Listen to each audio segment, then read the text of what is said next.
राजधानी रांची के भाजपा प्रदेश कार्यालय में प्रदेश उपाध्यक्ष आरती पूजा के द्वारा एक प्रेस वार्ता संबोधित की गई।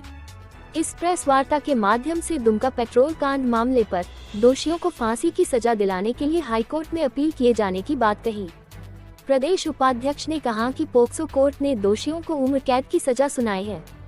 न्यायालय के फैसले का पार्टी सम्मान करती है, परंतु जिस प्रकार से दोषियों ने बर्बरता को अंजाम दिया है, इसे देखते हुए दोषियों को फांसी की सजा मिलनी चाहिए। उन्होंने कहा कि एक वर्ग विशेष की ओर से संथाल परगना में जनजातीय समुदाय की महिला समाज को टारगेट किया जा रहा है। लव जिहाद के माध्यम से लड़कियों को प्रेम जाल में फंसाकर उन्हें मार दिया जा रहा है या फिर उनका शारीरिक शोषण किया जा रहा है। पार्टी सरकार से जानना चाहती है कि ऐसी तमाम घटनाओं पर रोक लगाने के लिए क्या पहल की जा रही है।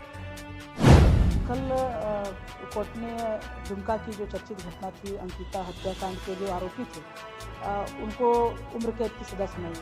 सर्वप्रथम तो इस कोर्ट के इस फैसले का हम स्वागत करते हैं, लेकिन इस घटना के पीछे की जो भयावह जो सच्चाई है उससे भी रूबरू कराना चाहते हैं। अंकिता हत्याकांड की जो घटना घटी और अंकिता के साथ जब घटना हुई, दुमका से जब रांची बेहतर इलाज के लिए जब लाना था, तब भी लाने में सरकार उस समय विलम्ब की थी। और जब रिम्स में इलाज के दौरान जब हम लोग मिलने भी गए थे, उस समय मैं महिला मोर्चा की प्रदेश अध्यक्ष थी, जब मिलने गए थे उस समय उसने कहा था कि जिस प्रकार ने आरोपियों ने मुझे तड़पा के मारने की कोशिश की है, जो आरोपी है वो भी बचना नहीं चाहिए, मैं फांसी की सज़ा हो। तो हम ये कहना चाहेंगे, सरकार से हम आग्रह करते हैं कि ये हाईकोर्ट में अपील करे और जो उम्र कैद की जो सज़ा है वो फांसी की सज़ा में हो। और ये हम सरकार से कुछ सवाल भी हम करना चाहते हैं कि दुमका में लगातार ये घटना है, अंकिता की घटना है, जरमुंडी में एक बच्ची को उसके जस्ट एक सप्ताह के बाद उनको जला के मार दिया गया। अभी फ़िलहाल में 2 माँ बेटियों को जिंदा जलाने का प्रयास किया गया। आप अरमान जो वहाँ हैं उनके माध्यम से भी दुमका की बेटी, आदिवासी बेटी के, नाबालिग बेटी के साथ बलात्कार की घटना हुई। उसके बाद जब गर्भवती हुई तो मार दिया और उसे पेड़ में लटका के वो ये दिखाई कि सुसाइड केस है।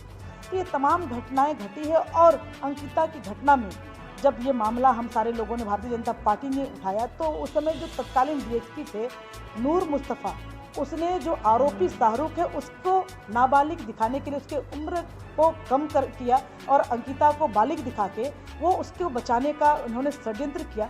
मैं सरकार से पूछना चाहती हूँ, वो डीएसपी पर क्या कार्रवाई हुआ जिसने कि उस आरोपी को बचाने का काम किया था, उनकी जन्मतिथि पर छेड़छाड़ करके।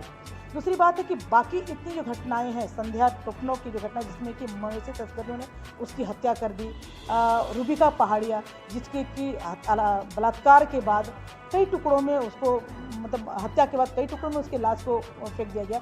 ये तमाम घटनाएं हैं। और हंसडीहा में जो विदेशी हमारे जो मेहमान आए थे उनके साथ सामूहिक दुष्कर्म की घटनाएं जो बढ़ी हैं, तो सरकार इस सब में फास्ट ट्रैक कोर्ट से क्यों कार्रवाई नहीं कर रही है और कार्रवाई करते हुए कड़ी सज़ा की बात क्यों नहीं करती है। और ये जो अंकिता के जो हत्याकांड में जो मुख्य आरोपी शाहरुख है, उनका भी जो बांग्लादेश के जो घुसपैठियों का जो संगठन है अंसार उल बंगला, तो उनके साथ उनका मतलब सांठगांठ का पता चला, उस पर क्यों कार्रवाई नहीं की। ये घुसपैठिए जो हैं यहाँ के भोले भाले सिर्फ आदिवासी ही नहीं, बल्कि ये जो तमाम जो टारगेट है लव जिहाद के मामले को लेकर ये जो एक पता चल रहा है, तो उस पर कार्रवाई क्यों नहीं कर रही है।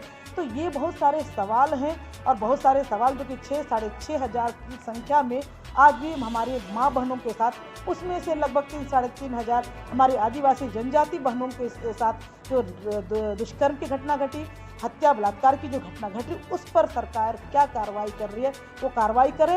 और पुनः अंकिता की जो घटना है, अंकिता पर जो फैसला आया, सरकार नीति और नियति साफ है, तुष्टीकरण की आप राजनीति नहीं कर रहे हैं और वोट बैंक की राजनीति के बदले आप माँ बहन बेटी का आप अगर इज्जत की नीलामी नहीं कर रहे हैं, तो आप हाईकोर्ट में इस केस पर सजाए मौत, फांसी की सजा के लिए आप प्रोसीड कीजिए।